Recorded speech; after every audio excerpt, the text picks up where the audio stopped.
हरियापुर गांव के जमींदार की इकलौती सुंदर बेटी पार्वती अपनी दोनों सखियों के साथ जंगल के एक अमरूद के बगीचे में खड़ी थी। पेड़ों पर ताजे और सुंदर अमरूद लटक रहे थे। कितने ताजे और सुंदर अमरूद लगे हुए हैं। मेरा तो इन्हें खाने का मन कर रहा है। लेकिन पार्वती, हम इन अमरूदों को नहीं तोड़ सकते। ये बहुत ऊंचाई पर लगे हुए हैं। कोशिश करने में क्या जाता है। तभी अचानक दो तोते उड़ते हुए वहां आए और अमरूद के पेड़ पर बैठ गए। हुकुम सिंह, लगता है ये लड़कियां इस पेड़ के अमरूद खाना तो चाहती हैं, लेकिन तोड़ नहीं पा रही हैं। हाँ, आप बिल्कुल सही कह रहे हैं राजकुमार। क्यों ना हम इन अमरूदों को तोड़कर इन्हें दे दे। इनका मन रह जाएगा। बेचारी बच्चियां हैं।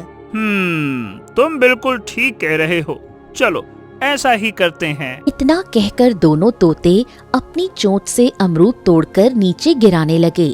अमरूद नीचे गिरते देख पार्वती चौंक गई। अरे वो देखो, ऐसे तोते तो मैंने पहली बार देखे हैं। ये तोते अमरूद तोड़कर हमारी ओर फेंक रहे हैं। अरे हाँ, ये तो हमारी मदद कर रहे हैं। पार्वती उन तोतों को ध्यान से देखने लगी। काश मेरे पास कोई पिंजरा होता। मैं इन दोनों तोतों को पकड़कर अपनी हवेली में रख लेती। ये सुनकर दोनों तोते चौंक गए। अरे हुकुम सिंह, हम इनकी मदद कर रहे हैं और ये हमें कैद करने की बात कर रही हैं। सुन रहे हो? हाँ, आप बिल्कुल सही कह रहे हैं राजकुमार। इससे पहले कि ये हमें पकड़े, हमें यहाँ से उड़ जाना चाहिए। चलिए। दोनों तोते उड़ गए, लेकिन सवाल ये था कि आखिर ये दोनों तोते कौन थे जो एक दूसरे को राजकुमार और हुकुम सिंह कहकर बुला रहे थे। इस रहस्य को जानने के लिए कहानी के अंत तक बने रहिए। सुंदर नगर राज्य में राजकुमार वंश का शासन था। एक दिन राजकुमार वंश अपने महल के बगीचे में खड़ा था। तभी वहां उनका मंत्री हुकुम सिंह पहुंचा। आपका मंत्री आपकी सेवा में हाजिर है। बताइए राजकुमार, आपने हमें याद किया? हाँ मंत्री हुकुम सिंह, आज हम राज्य का दौरा करना चाहते हैं। चलो तुम भी हमारे साथ चलो। इतना कहकर राजकुमार वंश घोड़े पर सवार हुआ और मंत्री हुकुम सिंह भी घोड़े पर सवार हो गया। कुछ देर बाद दोनों राज्य के एक बड़े बाजार में पहुँचे। वहाँ एक बूढ़ी औरत तमाशा दिखा रही थी और उसके चारों ओर बहुत से लोग खड़े थे। हुकुम सिंह, ये औरत मुझे बहुत जानी पहचानी लग रही है, हैं? लग तो रही है, लेकिन मुझे नहीं लगता कि हम इसे जानते हैं। अच्छा, चलो देखते हैं ये कैसा तमाशा दिखा रही है। आ जाओ। बूढ़ी औरत लोगों को संबोधित कर रही थी। सुनो, अब जादूगरनी का खेल देखो। इतना कहकर उसने एक अंडा निकाला और उसके ऊपर कपड़ा ढक दिया। अब देखो मेरा चमत्कार। इस अंडे को फोड़ूंगी और देखना उसमें से क्या निकलेगा। इतना कहकर उसने कपड़े के ऊपर हाथ मारा। अंडा फूट गया, लेकिन जैसे ही उसने कपड़ा हटाया, वहाँ अंडे की जगह एक मुर्गी खड़ी थी। ये देखकर वहाँ खड़े लोग हैरान रह गए और तालियां बजाने लगे। अरे वाह वाह वाह वाह वाह वाह वाह, ये तो बहुत ही शानदार जादू है। वाह। और नहीं तो क्या, इस तरह का जादू तो मैंने अपने जीवन में कभी नहीं देखा। मैंने तो भैया बस कहानियों में ही सुना था। मजा आ गया। ये देखकर राजकुमार वंश चौंक गया। वैसे ये जादू तो हमें भी बहुत पसंद आया। देखो हुकुम सिंह, हाँ, हमें अब थकान हो रही है। हम महल जा रहे हैं। तुम एक काम करो, इस जादूगरनी को राज दरबार लेकर आओ। हम इसका जादू अपने महल में इत्मीनान से देखना चाहते हैं। इतना कहकर राजकुमार वंश घोड़े पर सवार होकर महल की ओर लौट गया। कुछ देर बाद मंत्री हुकुम सिंह उस बूढ़ी जादूगरनी को लेकर राजकुमार वंश के महल में पहुंचा। राजकुमार की जय हो। राजकुमार जी, ये रही वो बूढ़ी जादूगरनी। क्या नाम है तुम्हारा जादूगरनी? राजकुमार, मेरा नाम वैशाली है। हाँ, वैसे हमने बाजार में तुम्हारा जादू देखा, हमें बड़ा पसंद आया। इसीलिए हमने अपने मंत्री से कहा कि तुम्हें राजमहल बुलाया जाए। देखो जादूगरनी, हम कुछ ऐसा जादू देखना चाहते हैं जो बड़ा ही अद्भुत हो। मतलब देख के हमारे मुंह से सिर्फ एक ही शब्द निकले, अद्भुत अद्भुत अद्भुत। और अगर हमें तुम्हारा जादू पसंद आया, समझ लो हम तुम्हें ढेर सारा इनाम देंगे। और अगर हमें तुम्हारा जादू पसंद नहीं आया, फिर तो तुम अच्छी तरह से जानती हो कि हम दंड देने में भी ज्यादा समय नहीं लगाते। ये सुनकर वैशाली बुरी तरह चौंक गई। राजकुमार, आपके बारे में पूरे राज्य के लोग जानते हैं। इतना कहकर वैशाली मंत्र पढ़ने लगी। अगले ही पल उसके हाथों में एक छोटी सी शीशी प्रकट हो गई, जिसमें जल भरा हुआ था। महाराज, इसमें जो जल भरा है वो साधारण जल नहीं, बल्कि जादुई जल है। इस जल को पीने के बाद अगर आप अपने मन में किसी भी पक्षी या जानवर की कल्पना करेंगे तो आप उसी में बदल जाएंगे। और फिर हम वापस अपने असली रूप में कैसे आएंगे? बहुत अच्छा सवाल है महाराज। बस आपको 3 शब्द बोलने होंगे, उड़न छू। उसके बाद आप अपने असली रूप में आ जाएंगे। ये सुनकर राजकुमार वंश उत्साहित हो गया। हाँ मंत्री हुकुम सिंह, हमें इस जादूगरनी पर भरोसा नहीं हो रहा है। एक काम करो, पहले तुम इस जादुई जल को पियो और किसी कुत्ते की कल्पना करके कुत्ता बन जाओ। फिर अपने असली रूप में वापस लौट आओ, तब हम मानेंगे कि ये सच बोल रही है। अरे राजकुमार जी, अगर मैं अपने असली रूप में वापस नहीं आ पाया तो फिर मुझे जीवन भर कुत्ता बनकर भटकना पड़ेगा। एक काम कीजिए ना, इस जादूगरनी से कहिए कि ये पहले खुद ही पी कर दिखाए। हाँ, ये बात तुमने बिल्कुल सही कही हुकुम सिंह। हाँ जादूगरनी, तुम्हें इस जादुई जल का चमत्कार करके दिखाओ। पियो, तुम पीकर दिखाओ इसे। ठीक है महाराज। इतना कहकर वैशाली ने थोड़ा सा जल पिया और शीशी सामने रख दी। फिर उसने आंखें बंद की। अगले ही पल रंग बिरंगी किरणें चमकने लगी और वैशाली एक चिड़िया में बदल गई। राज दरबार में मौजूद सभी लोग ये दृश्य देखकर दंग रह गए। लेकिन कुछ ही क्षणों बाद वो चिड़िया खिड़की से उड़कर बाहर चली गई। अरे ये तो भाग गई। अरे हमें इसे पकड़ना होगा। इसकी इतनी हिम्मत कैसे हुई? पकड़ो इसको हुकुम सिंह, पकड़ो इसको। राजकुमार वंश और हुकुम सिंह तुरंत बाहर आ गए, लेकिन वो चिड़िया अब कहीं दिखाई नहीं दी। हाँ, अब हम क्या करेंगे हुकुम सिंह? हम तो भूल गए कि वैशाली ने अपने असली रूप में आने के लिए कौन से शब्द कहे थे। क्या तुम्हें याद है? महाराज, सही बताऊं तो याद तो मुझे भी नहीं है। हुकुम सिंह शीशी को गौर से देखने लगा। हाँ महाराज, इसमें कुछ लिखा हुआ है, लेकिन ये तो बड़ी ही विचित्र भाषा में लिखा है। माने कि ये तो बहुत ही प्राचीन भाषा लगती है। राजकुमार वंश उस लिखावट को ध्यान से देखने लगा। जाओ, पूरे राज्य में ऐलान करवा दो कि जो कोई भी इस भाषा को पढ़कर इसका अर्थ बता देगा, उसे हम 10,000 सोने के सिक्के इनाम में देंगे। जाओ। अगले दिन हुकुम सिंह ने पूरे राज्य में ये ऐलान करवा दिया। समय बीतता रहा, लेकिन कोई भी उस भाषा को पढ़ने नहीं आया। एक दिन राजकुमार वंश महल के बाहर चिंतित खड़ा था। हुकुम सिंह, अभी तक कोई ज्ञानी हमारे महल में आया नहीं जो इस शीशी की लिपि को पढ़ सके। तभी एक व्यक्ति मोटी शॉल ओढ़े वहां आया। नमस्कार नमस्कार महाराज, मतलब राजकुमार जी। मेरा नाम पंडित हरिदास है। मैं केशव नगर राज्य का रहने वाला हूँ। लेकिन केशव नगर तो सुंदर नगर से बहुत दूर है। वहां से यहाँ आने में 1 महीने का समय लगता है। हाँ, सुंदर नगर के कुछ व्यापारी केशव नगर भी आते हैं। उन्हीं से मैंने सुना कि आपके पास एक ऐसी शीशी है जिस पर प्राचीन भाषा लिखी हुई है, और जो भी उसे पढ़ लेगा उसे आप 10,000 सोने के सिक्के देंगे। हाँ हाँ बिल्कुल पंडित हरिदास जी। तो क्या तुम इस भाषा को पढ़ सकते हो? हाँ हाँ, मैं प्राचीन भाषाओं का ज्ञानी हूँ, मुझे वो शीशी दिखाइए। राजकुमार वंश ने तुरंत अपनी जेब से शीशी निकालकर पंडित हरिदास को दे दी। पंडित हरिदास ध्यान से उस पर लिखी लिपि पढ़ने लगा। आ, आ, आ, इसमें लिखा है कि ये जादुई जल की शीशी है।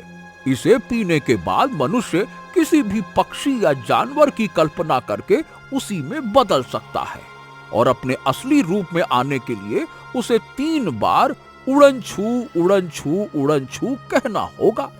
लेकिन इसमें एक चेतावनी भी लिखी हुई है। तो जल्दी से वो चेतावनी बताओ, क्या चेतावनी है? हाँ, अगर कोई मनुष्य पक्षी का रूप धारण करने के बाद किसी भी परिस्थिति में हंसता है तो वो असली रूप में आने का मंत्र भूल जाएगा और हमेशा के लिए उसी रूप में फंस जाएगा। ये सुनकर राजकुमार वंश गहरी सोच में डूब गया। मंत्री हुकुम सिंह, पंडित हरिदास जी को 10,000 सोने के सिक्के दे दो। पंडित हरिदास को इनाम दे दिया गया और वो खुश होकर वहां से चला गया। राजकुमार वंश अपने कक्ष की खिड़की के पास खड़ा आकाश में उड़ते पक्षियों को देखने लगा। तभी मंत्री हुकुम सिंह वहां आ गया। क्या सोच रहे हैं राजकुमार जी? हाँ हुकुम सिंह, जब हम छोटे थे ना तो हम भी इन पक्षियों की तरह आकाश में उड़ना चाहते थे। शीशी में जो लिखा है वो तो हम जान चुके हैं, तो क्यों ना चलो एक काम करते हैं, हम दोनों तोता बन जाते हैं और आकाश की सैर करके आते हैं। क्या कहते हो?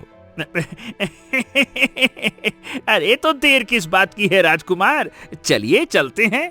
दोनों ने शीशी से थोड़ा थोड़ा जादुई जल पी लिया। फिर दोनों ने आंखें बंद की और अपने मन में तोते की कल्पना की। अगले ही पल रंग बिरंगी किरणें चमकी और दोनों तोते में बदल गए। हुकुम सिंह, ये जल तो बड़ा ही चमत्कारी निकला। चलिए राजकुमार, आकाश की सैर करके आते हैं। दोनों तोते बनकर आकाश में उड़ते हुए दूर दूर तक घूमने लगे। कुछ देर बाद वो हरियापुर गांव के एक अमरूद के बगीचे के ऊपर पहुंचे, जहां जमींदार की बेटी पार्वती अपनी सखियों के साथ खड़ी थी। कुछ देर बाद दोनों तोते उड़ते हुए वापस अपने महल आ गए। उड़न छू उड़न छू उड़न छू। अगले ही पल दोनों रंग बिरंगी रोशनी के साथ अपने असली रूप में वापस आ गए। आहा अरे हुकुम सिंह, तोता बनकर तो बड़ा मजा आया। कल किसी और पक्षी का रूप धारण करेंगे। वाह वाह वाह वाह। उस दिन के बाद राजकुमार वंश और मंत्री हुकुम सिंह रोज किसी न किसी पक्षी का रूप धारण कर जंगल और आकाश की सैर करने लगे और फिर महल आकर अपने असली रूप में लौट आते। एक दिन बारिश का मौसम था। राजकुमार वंश खिड़की के पास खड़ा सोच रहा था कि आज किस पक्षी का रूप धारण किया जाए। राजकुमार जी, मैं क्या कहता हूँ, आज हम हंस बनते हैं। देखिए सामने तालाब में वो हंस कितना सुंदर लग रहा है और बारिश का आनंद ले रहा है। देखिए तो जरा। हाँ, तुम बिल्कुल ठीक कह रहे हो। आज हम दोनों हंस बनते हैं। चलो। दोनों ने जादुई जल पिया और कुछ ही क्षणों में दोनों हंस में बदल गए। दोनों हंस बनकर एक तालाब के किनारे पहुंच गए। तालाब के किनारे एक हंसनी अजीब अंदाज में घूम रही थी। वो देखो हुकुम सिंह, हाय हाय हाय हाय, ये हंसनी कैसी विचित्र तरह से घूम रही है, देखो तो। ना ना ना राजकुमार जी, मुझे लगता है कि ये नृत्य कर रही है। क्या बात कर रहे हो? क्या हंसनी भी नृत्य करती है? दोनों हंस उड़कर उसके पास पहुँचे।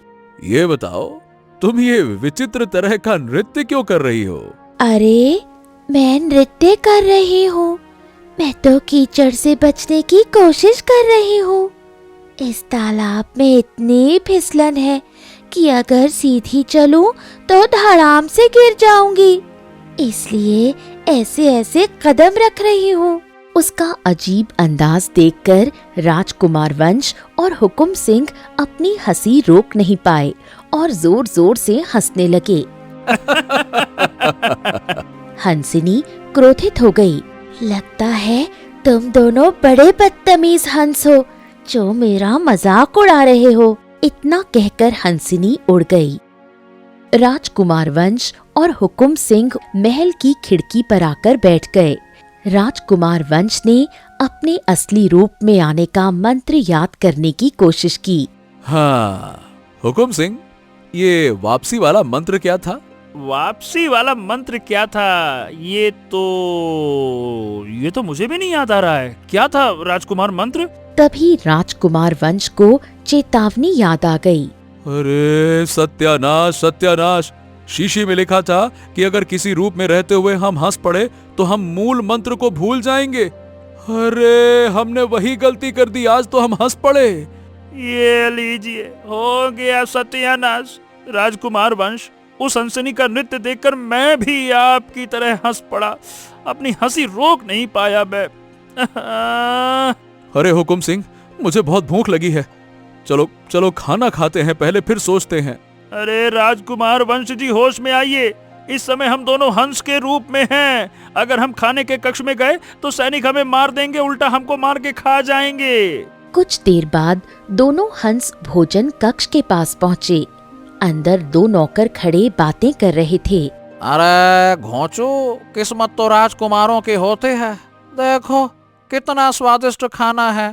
अरे वाह वाह वाह वाह वाह वाह, खाना तो बड़ा स्वादिष्ट है, लेकिन ये भी तो सोचो वो कितना ही खाना खाते हैं। बस चिड़ियों की तरह चुग कर छोड़ देते हैं। खाते थोड़ी ना है, वो चखते हैं। हाँ, ये बात तूने सही कही घोंचू। एक काम करते हैं, अभी कोई नहीं आ रहा है, आराम से बैठकर खा लेते हैं। इतना कहकर दोनों नौकर खाने लगे। ये देखकर राजकुमार वंश क्रोधित हो गया। अरे मंत्री हुकुम सिंह, देखा तुमने? इनकी इतनी हिम्मत कि ये मेरी थाली में, राजकुमार की थाली में खाना खा रहे हैं।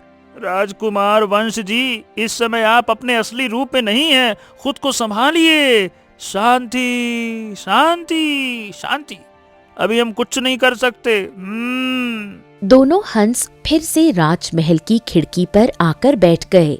हुकुम सिंह, चलो जो हंसों का भोजन होता है वही खाकर पेट भर लेते हैं, नहीं तो हमारी शक्ति ही खत्म हो जाएगी। चलो। दोनों हंस उड़ते हुए महल से बाहर चले गए। शाम के समय जब दोनों वापस लौटे तो उन्होंने देखा कि महल के द्वार पर सेनापति कुछ सैनिकों से बात कर रहा था।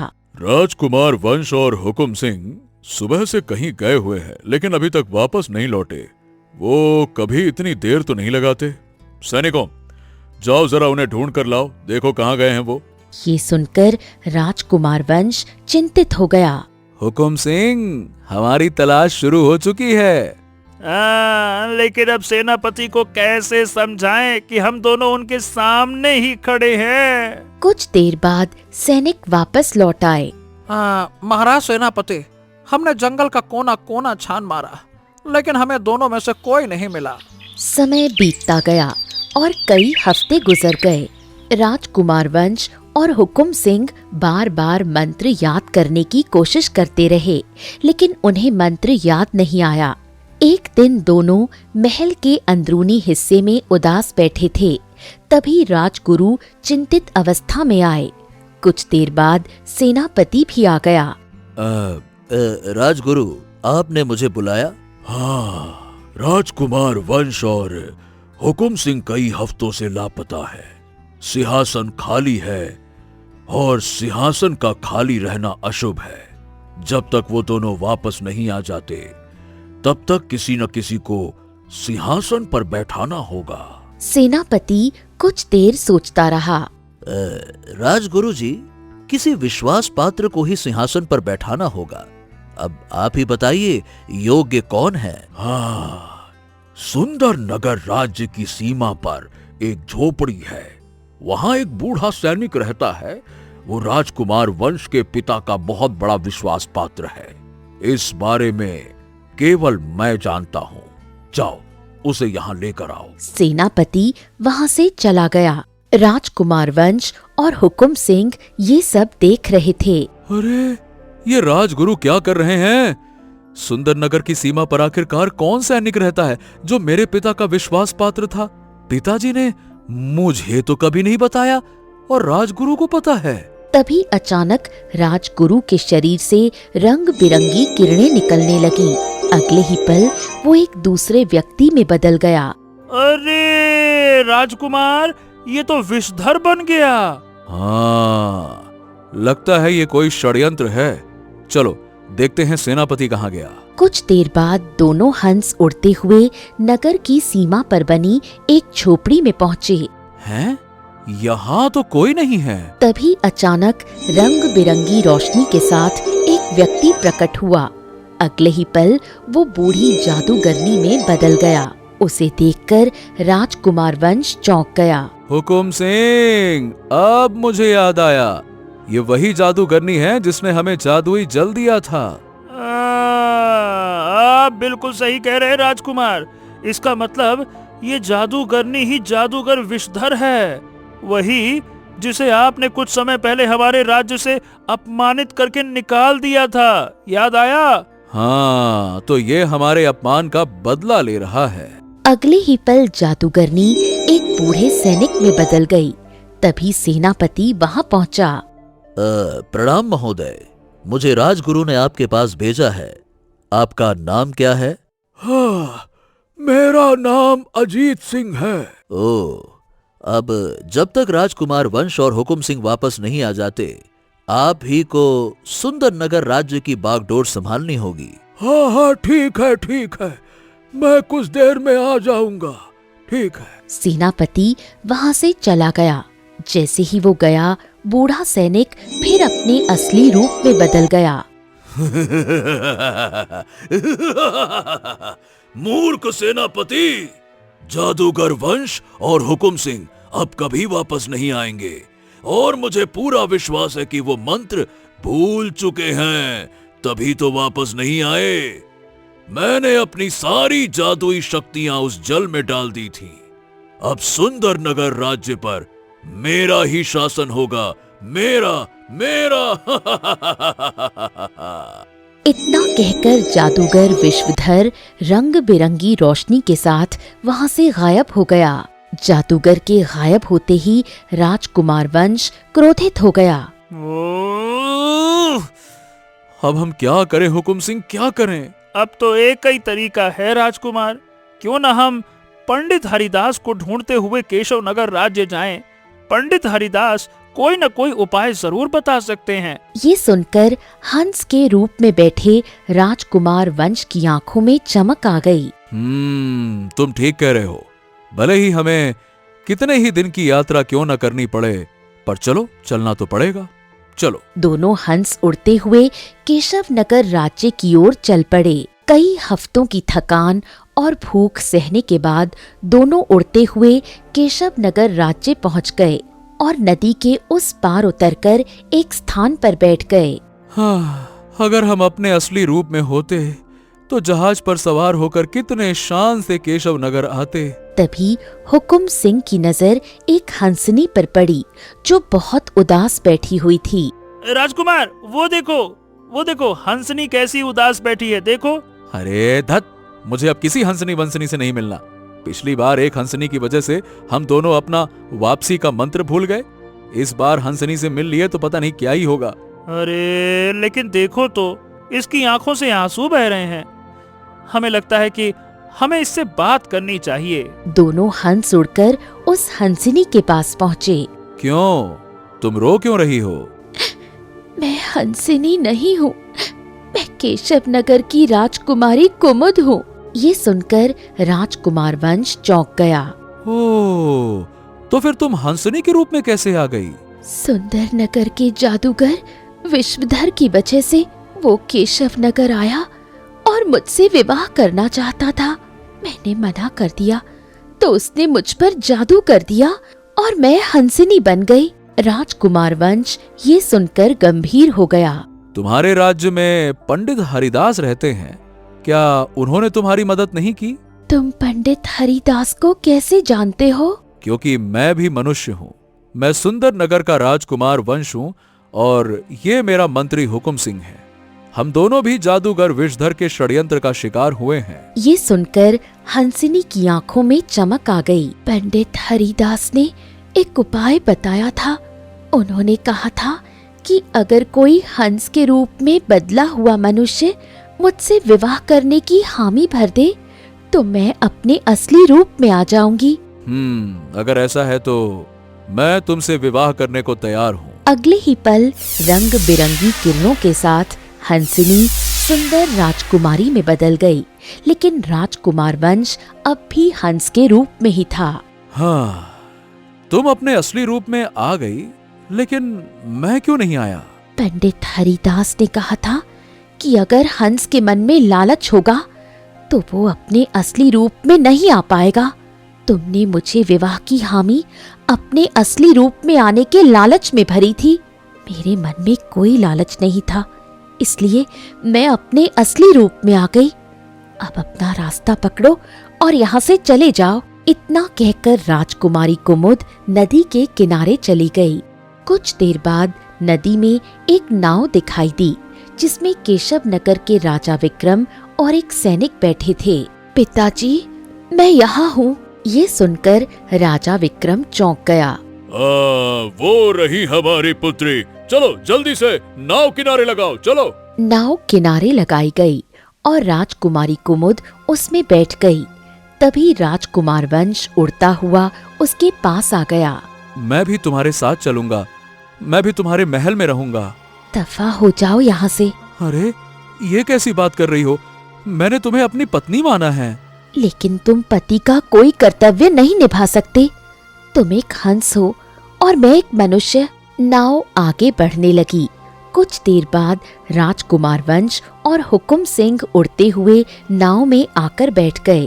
काश उस जादूगर ने मुझे ऐसा मंत्र सिखाया होता जिससे मैं इन दोनों को उड़न छू कर देती। ये सुनते ही हुकुम सिंह चौंक गया। हाँ, राजकुमार वंश, मंत्र याद आ गया, मंत्र याद आ गया, याद आ गया। कैसे? अरे तुमने सुना नहीं? उसने अभी तो कहा उड़न छू। यही तो हमारा वापसी का मंत्र था। इतना कहकर हुकुम सिंह जोर से बोला, उड़न छू, उड़न छू, उड़न छू। अगले ही पल रंग बिरंगी रोशनी के साथ हुकुम सिंह अपने असली रूप में आ गया। हाँ, उड़न छू, उड़न छू, उड़न छू। और अगले ही पल राजकुमार वंश भी अपने असली रूप में आ गया। ये देखकर राजा विक्रम और राजकुमारी कुमुद दोनों चौंक गए। तुम तो वास्तव में राजकुमार हो। तो तुम्हें क्या लगा हम दोनों झूठ बोल रहे थे? मैं सुंदर नगर का राजकुमार वंश हूँ और ये हमारे मंत्री हुकुम सिंह हैं। जादूगर विश्वधर के षड्यंत्र से लेकर अपने हंस बनने तक की सारी घटना राजा विक्रम को बता दी। सारी बात सुनकर राजा विक्रम चौंक गया। उस जादूगर ने षड्यंत्र करके तुम्हारे राज्य पर अधिकार कर लिया है और उसी ने मेरी बेटी को हंस में बदल दिया। इसका मतलब हमारे दुश्मन एक ही हैं। लेकिन अब मैं अपने राज्य का राजा नहीं रहा।